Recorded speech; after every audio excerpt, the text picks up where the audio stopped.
Hi, everyone. This is our fifth episode of Cadillac, Simply the Best. And today we're lucky enough to have Rick Bartrand with us, who is a local author from the Cadillac area.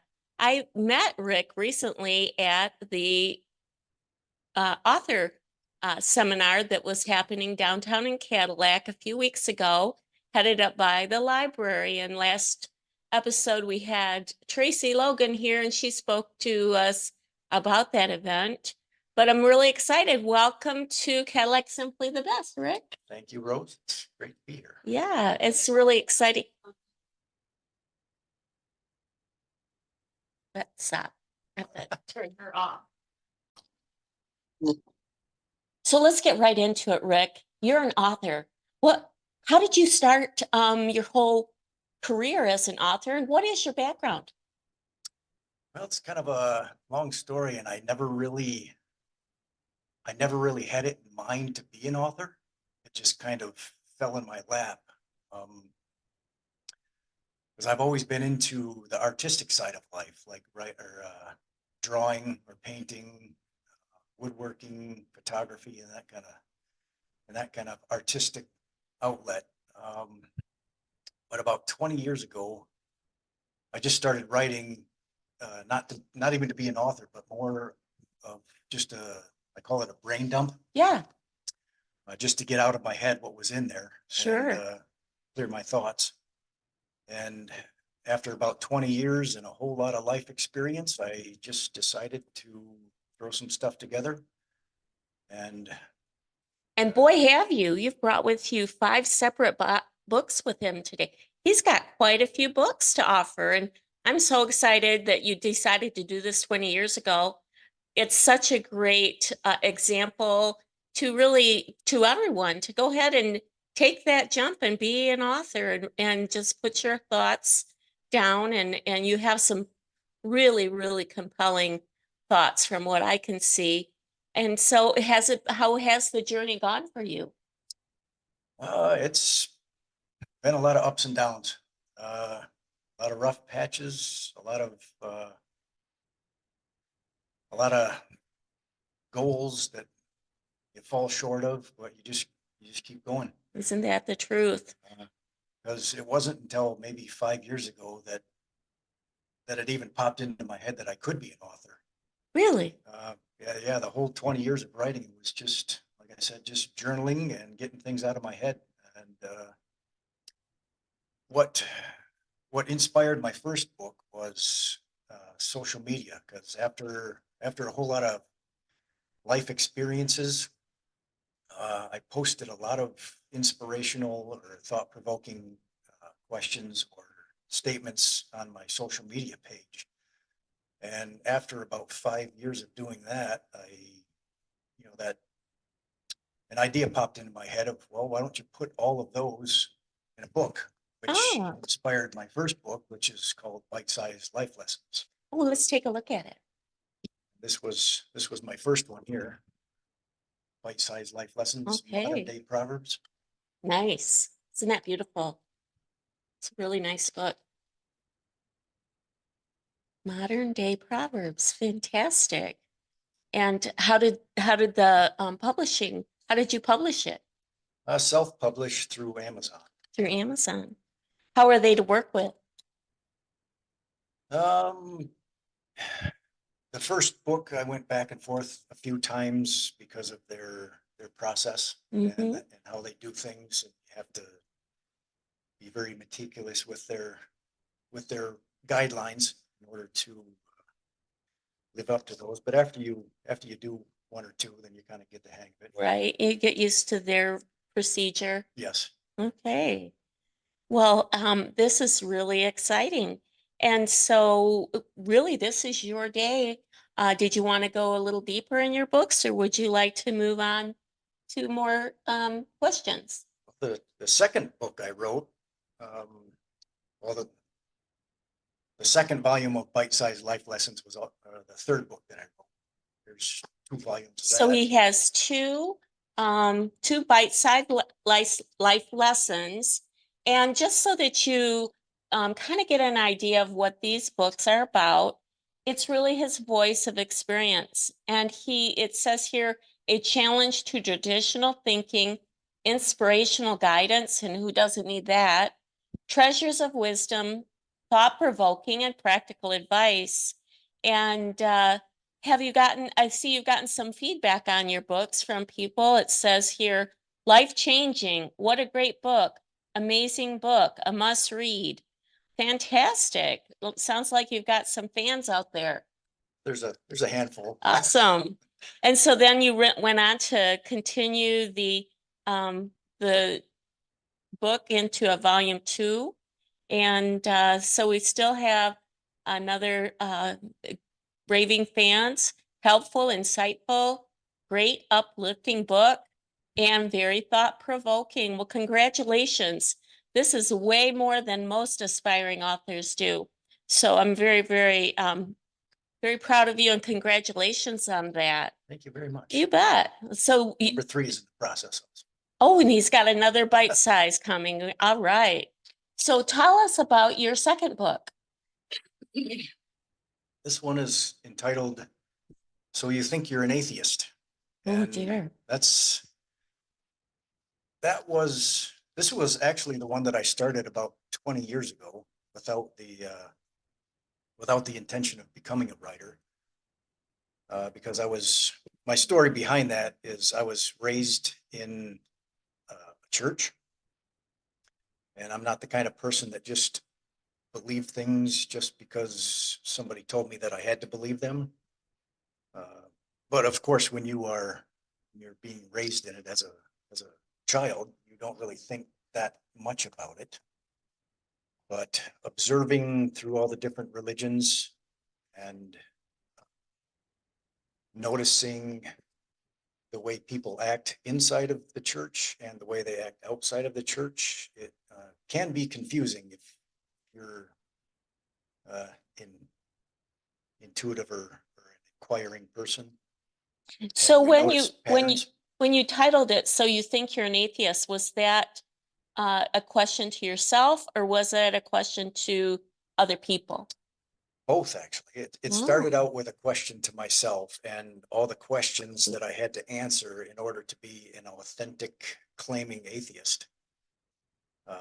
Because after I was raised in the church, after I graduated high school, I wanted nothing to do with the church, which inadvertently caused me to want nothing to do with the entity inside of that church called God.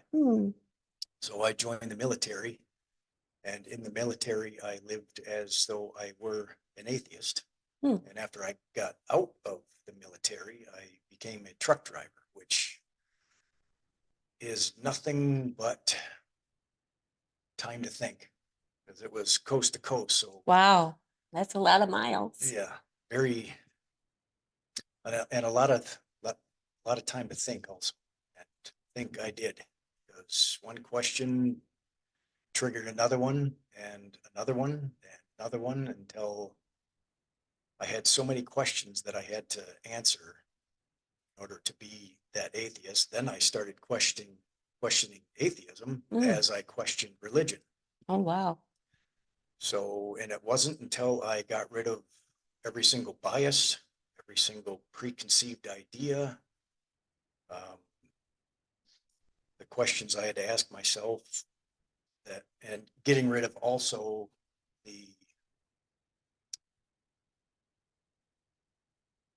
if I wanted to believe something, most of the time we search for evidence of what we already want to believe. So I had to get rid of all those also and just start with the rock bottom and become brutally honest with my thinking and brutally honest with the avenues I was pursuing, and get down to the bottom of is atheist true or is religion true? And there actually is a sweet spot. Really? So that's kind of where I landed, and which most of the questions are inside of that book. So what did make you question your beliefs on either side of the coin between religion and atheism? And how did you conclude what you chose to believe now. The questions that arose were because of inconsistencies on both sides of that coin. Mhm.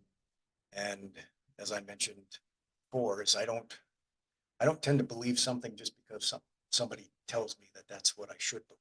That's Mm. kind of where I landed inside of either religion or atheism. Okay.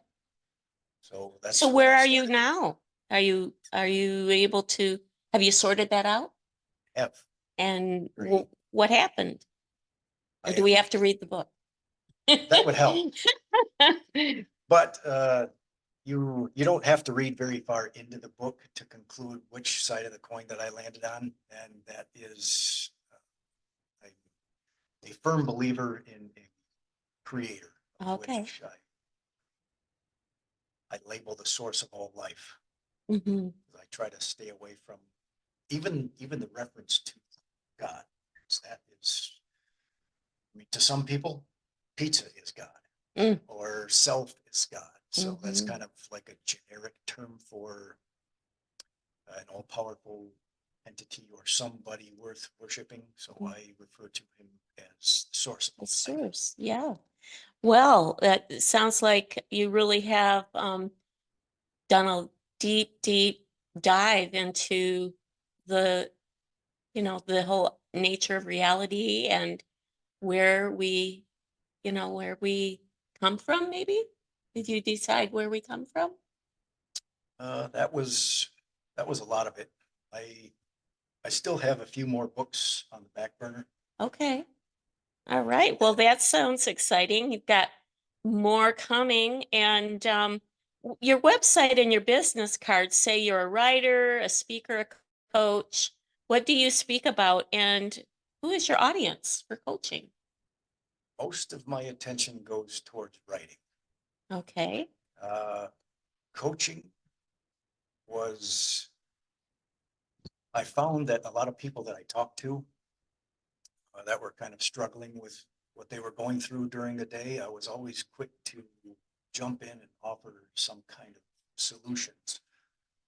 So that's kind of a natural propensity Mm, to try to uh, give people clarity in their background. And I'm not saying that I figured out life to its fullest capacity, but I have been through a lot of life lessons, and if I have it in me to offer help, I will offer that gladly. uh, And as far as the speaking goes, um, I focus more on behavior patterns and relationships as mm, far as speaking goes, even though I don't have a lot of speaking engagements. As I mentioned, most of my time is spent writing books. yeah. That sounds that's your love is the writing aspect. It is because I'm a lot better writer than I am a speaker. Because I can, Oh, I don't know about that. I think you're pretty good. We met up at the Toastmasters. I know that you're a past Toastmaster and a fan of Toastmasters.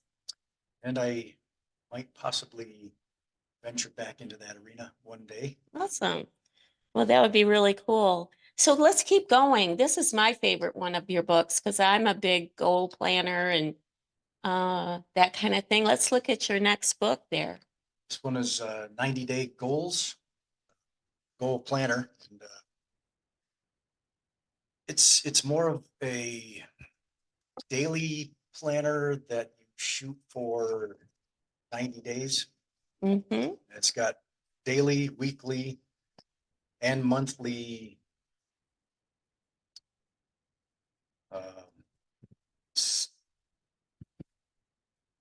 kind of like projection checkpoints where once you get to the end of the day, have I reached my goals for that day? When you get to the end of your week, have I reached my goals for that week, and so forth? Mm-hmm. To where, and this one's 90 days, so you can plan a year ahead, just get four of those. Very nice. And do you use this daily? Most of the time. Yeah. And well, I have this on my computer, so I'm usually on my computer. So And you use a computer. yes, Yeah, that's very cool. I know if you can ever find any kind of tool that really helps you stay on track, that's so critical. And I really enjoyed using your book. I bought it when we were at the book show the other day, and I've really engaged with it. It's a nice book, really easy to use, really easy to read. The thing I like about it too is that the spaces are very large, so you can write. I'm a kind of a big writer. I have a lot of expression in my writing, so some of them are so tiny you can hardly put your ideas down, but yours is very easy to write in, and I really, really like that about it. So that's really cool, and I think everyone can benefit from keeping track of the things that they want to accomplish, because we can get so caught up in our day-to-day life, things kind of get out of hand, and that's the goal, you'll never make it. yeah, you can't hit a target you can't see. Right. Right. Right. Well, Rick, I just think that this is so, how has the whole world of being an author, it sounds like it's kind of isolating.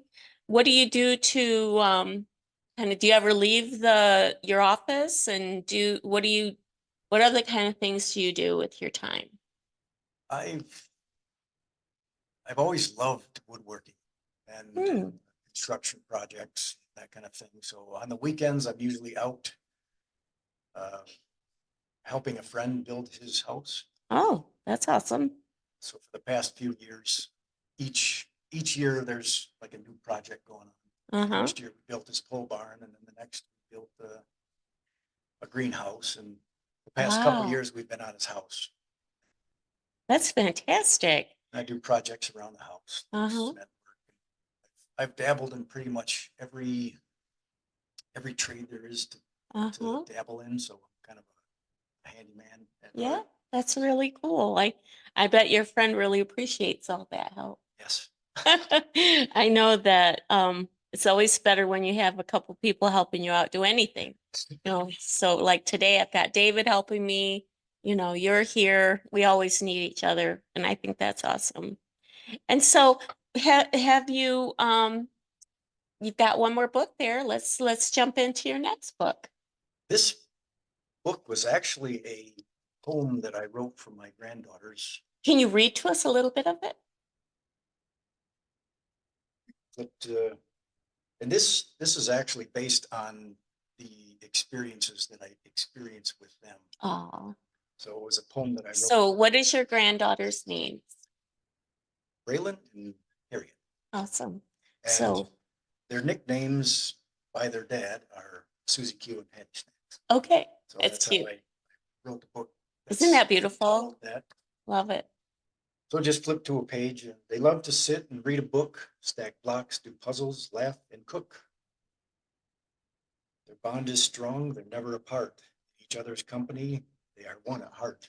Aw. They twirl around with joyful glee, exploring the world so wild and free. So it's Oh, it's a beautiful story. And it rhymes. It's a beautiful poem. throughout their whole life, I've just kind of taken mental notes, and that's how I wrote the book. Oh, that's adorable. And where can we find these books if we wanted to purchase them? All of those are on either Amazon. Uh-huh. I have I have an author central page on Amazon where you can find all of the books. Okay. I believe it's author central slash or Amazon.com author central slash Richard Bartrand, Okay. I believe. And you go by Richard on the On Amazon, my, yeah, on the book. So on it's my- not Rick, it's Richard Bartrand. It's Bartrand. And he also has a website, which is www.richardbartrand, or sorry, Rick Bartrand. So sorry about that. www.rickbartrand.com. And if you go to the contacts page on rickbartrand.com, there are a few links on that for like social media. And I also write for an online publication called medium.com. Oh, okay. I know about that. They're kind of short little or bigger articles than bite-sized life lessons, Mhm. but smaller than book So they're just Okay. kind of like little blog entries. So I'm going to ask you a question. Who are your heroes, Rick? My biggest hero was my grandfather. And why? He he inspired the creative side of me in the woodworking part because he was a carpenter. Okay. Very And cool. he was very accepting throughout. He was the only person at the time when I was a child that I really felt that he listened to what I had to say, engaged in whatever immature adolescent nonsense that I was dabbling in. Yeah, we all went through that phase. But yes, he was my favorite person. Oh, He inspired a whole lot of creativity. oh, that's fantastic. And if you were to pick another person, let's say one that we all might know of, Uh, that's a more difficult one because I was always the DIYer, what's that? the do-it-yourself kind of person. Okay. So I always found inspiration in my own creativity. Okay. That's fair. That's very good. I mean, we all find our creativity different places. So that's very good that you could find that in yourself. So what are your future plans from here on? What do you have coming up?